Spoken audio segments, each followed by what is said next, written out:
Halo guys, salam sejahtera. Terima kasih masih berada di channel ini.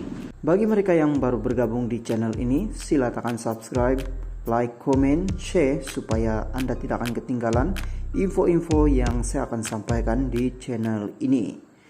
Berita hari ini saya mau kongsikan kepada Anda daripada Sinar Harian. Ismail Sabri bangga usaha martabat bahasa Melayu berhasil. Syalam, bekas Perdana Menteri Datuk Seri Ismail Sabri aku bangga usaha mengantarabangsakan bahasa Melayu mula menampakkan hasil.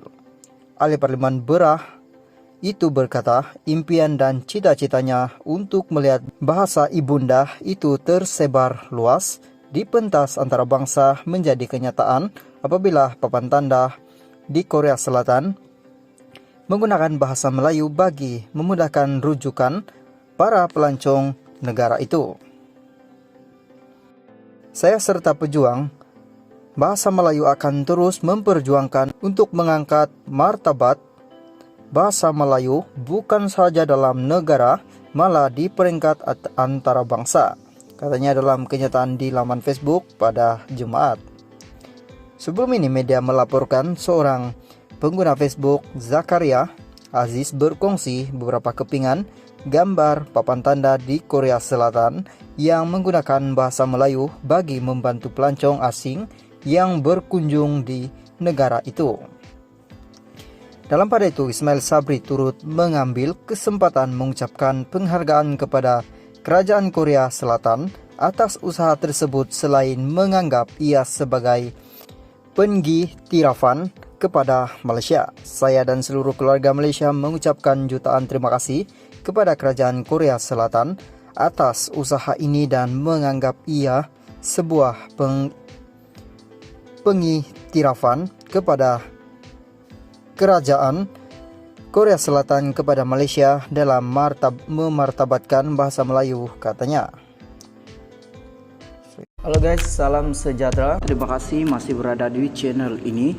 Bagi mereka yang baru bergabung di channel ini, silakan subscribe, like, comment, share supaya Anda tidak akan ketinggalan info-info yang saya akan sampaikan di channel ini. Berita hari ini saya mau kongsikan kepada Anda daripada Malaysia Gazeti. Derma RM600 42 juta dari Arab Saudi bukan cerita dongeng. Kuala Lumpur, derma sebanyak RM642 juta dari Arab Saudi kepada bekas Perdana Menteri Datuk Seri Najib Razak bukan cerita dongeng. Sebaliknya, beberapa pihak telah mengesahkan kehujutan derma itu ketika dipanggil sebagai saksi sepanjang perbicaraan di mahkamah. Menurut pengadil, akaun Facebook Najib Razak, antara pihak terbabit ialah Suruhanjaya Pencegah Rasuah Malaysia SPRM dan MB Bank selain bukti dalam bentuk dokumen transaksi permindahan dana SWIFT.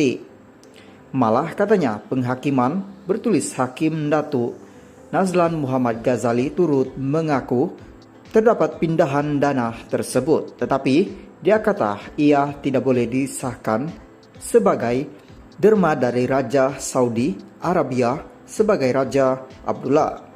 Tertulis namanya sebagai pembayar dan ianya tidak ditulis secara nyata dalam dokumen SWIFT bahwa ianya merupakan dokumen dari Raja Abdullah. Namun pendakwaan serta hakim tidak pernah jelaskan kenapa pula Kementerian Keuangan Arab Saudi sanggup membayar Najib sebegitu banyak sekiranya derma itu tidak wujud, katanya menurut siaran Facebooknya hari ini. Kata Najib, biarpun beliau bebas untuk menggunakan RM642 juta yang diterima dari Arab Saudi untuk apa saja, tetapi tidak digunakan untuk pribadi. Derma itu, katanya, disedekahkan termasuk membekalkan kain jubah bagi program amal yang dianjurkan, turut dimanfaatkan kepada imam, taufik, dan lebih 7.000 masjid di seluruh negara. Selain bekalan kain untuk mangsa banjir antara tahun 2011 dan 2014. Jadi jika penyamun sanggup sedekahkan Rp642 juta yang Najib boleh gunakan untuk apa jua kegunaan termasuk untuk pribadi, kenapa pula dia nak curi Rm42 juta yang dia telah sedekahkan semua. Yang bergelar Najib penyamun, beberapa ringgit pula yang mereka sedekahkan.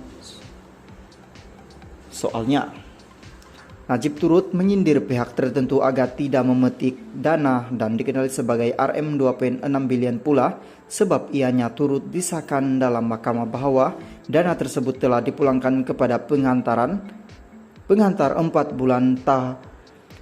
4 bulan selepas diterima. Malah kata Najib, beliau didakwa 9 kali kerana menerima dana itu dan 6 kali lagi sebab memulangkannya Malaysia Gazeti. Guys, terima kasih masih berada di channel ini. Bagi mereka yang baru bergabung di channel ini, sila tekan subscribe, like, komen, share supaya Anda tidak akan ketinggalan info-info yang saya akan sampaikan di channel ini. Berita hari ini saya mau kongsikan kepada Anda daripada berita harian. Tun Mahathir sifatkan kerjasama PHBN pelik, jejas kepercayaan rakyat.